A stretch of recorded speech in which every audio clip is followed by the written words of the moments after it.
అందరూ పాపం ప్రభాస్ గారిని మారుతితో అవసరం ఈ టైంలో అది ఇది నేను చాలా అడుగుతూ ఉండేవాళ్ళు. కానీ ఆయన మీరెవ్వరూ చూడండి, నేను తనలో ఒకటి చూశాను, మీరు వదిలేసేయండి అనేవాడు. అంటే ఆయన ఆయన ఇవాళ ఇవాళ ఇది టీజర్ లాంచ్ అవుతుంటే రాత్రి 2:00 ఫోన్ చేసి ఒక హాఫ్ అన్ అవర్ మాట్లాడాడు. ఆయన ఫోన్ చేసి డార్లింగ్ ఇది డార్లింగ్ అను చూసా డార్లింగ్ ఇలా అని ఏంటి నా మీ మీమ్స్ అన్నీ ప్రతి ఒక్కటి షేర్ చేశాను ఆయనకి. మీరు ఒకసారి ఆయన క్యాప్ పెట్టుకుని వెళ్తే రెబల్ గాడ్ పొద్దున్నే లెక్కగానే రెబల్ గాడ్ని చూపించారు, చాలా థ్యాంక్స్ అని ఎవరో పెడితే ఆ లుక్ ఆయనకి షేర్ చేసి చూపించాను. ఎందుకంటే మీ ప్రతి ఒక్కటి నాకు ఎస్కేని వస్తుంది, ఎస్కేని దగ్గర నుంచి నాకు వస్తుంది, నేను ఆయనకి చూపిస్తా. ఇది ఒక ప్రాసెస్ అనమాట మాది. నిజంగా మీ అభిమానం, మీ ప్రేమ ఆయన గుండెలు నిండా నింపేసుకున్నారు. కానీ ఎంత ప్రేమ అంటే మీరు అనుకుంటున్నారు మీరు పిచ్చిగా ప్రేమిస్తున్నారని, కానీ మీకంటే 1000 టైమ్స్ ఎక్కువ ప్రేమిస్తున్నాడు మిమ్మల్ని. ఆయన కనపట్లేదని ఏదో చిన్న డిసప్పాయింట్ ఉండొచ్చు, కానీ మీకు బెస్ట్ ఇవ్వడం కోసం రాత్రి పగలు ఎంత తాపత్రయపడతాడో నేను కళ్ళారా చూస్తున్నాను.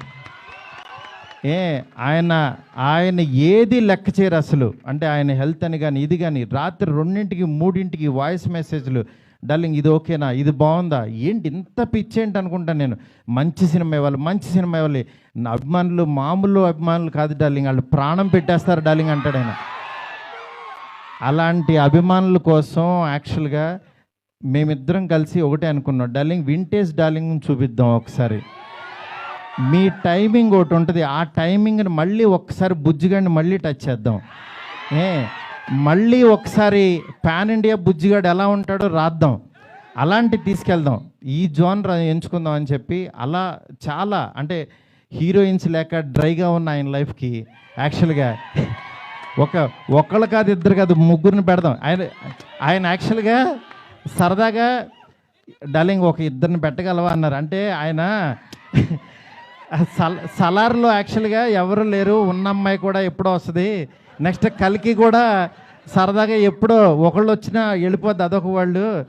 నా లైఫ్ అంతా ఆదిపురుషు చూస్తేనే సీతాదేవి ఆవిడెక్కడో ఉంటుంది, ఆవిడెక్కడో ఉంది, కానీ నా దగ్గర నా ఇంట్లో ఎవరు లేరు డార్లింగ్, ఒక ఇద్దరిని పెట్టగలవా అన్నారు.